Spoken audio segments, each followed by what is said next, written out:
हरिओम, जय श्री कृष्णा। ये अब सुनते हैं कार्तिक मास अध्याय 22। राजा पृथु ने नारद जी से पूछा, हे देव ऋषि, कृपया आप मुझे यह बताइए कि वृंदा को मोहित करके विष्णु जी ने क्या किया और फिर वह कहाँ गई।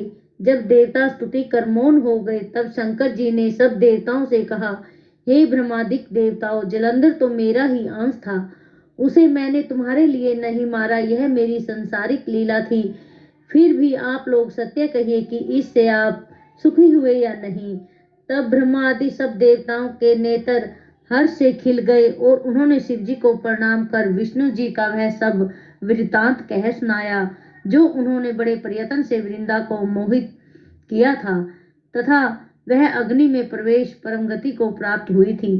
देवताओं ने यह भी कहा कि तभी से वृंदा की सुंदरता पर मोहित हुए विष्णु उनकी चिता की राख लपेट कर इधर उधर घूमते हैं, अतएव आप उन्हें समझाइए क्योंकि यह सारा चराचर आपके अधीन है।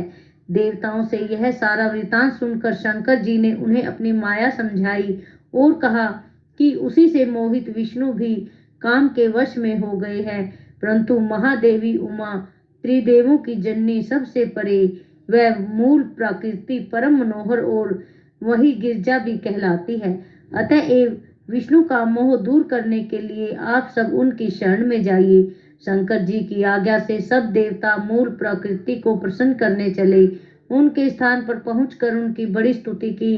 तब यह आकाशवाणी हुई कि हे देवताओं, मैं ही तीन प्रकार के तीनों गुणों से पृथक पृथक होकर स्थित सत्व गुण से गोरा, रजोगुण से लक्ष्मी और तमोगुण से ज्योति रूप हूँ। अतएव आप लोग मेरी रक्षा के लिए उन देवियों के पास जाओ तो वे तुम्हारे मनोरथों को पूर्ण कर देंगी। यह सब सुनकर देवता भगवती के वाक्यों का आदर करते हुए गौरी, लक्ष्मी, सरस्वती को प्रणाम करने लगे। सब देवताओं ने भक्ति पूर्वक उन सब देवियों की प्रार्थना की। उस स्तुति से तीनों देवियां प्रकट हो गई। सभी देवताओं ने खुश होकर निवेदन किया। तब उन देवियों ने कुछ बीज देकर कहा, इसे ले जाकर बो दो तो तुम्हारे सब कार्य सिद्ध हो जाएंगे। ब्रह्मादिक देवता उन बीजों को लेकर विष्णु जी के पास गए, वृंदा की चिता भूमि में डाल दिए, जिससे धात्री, मालती और तुलसी प्रकट हुई।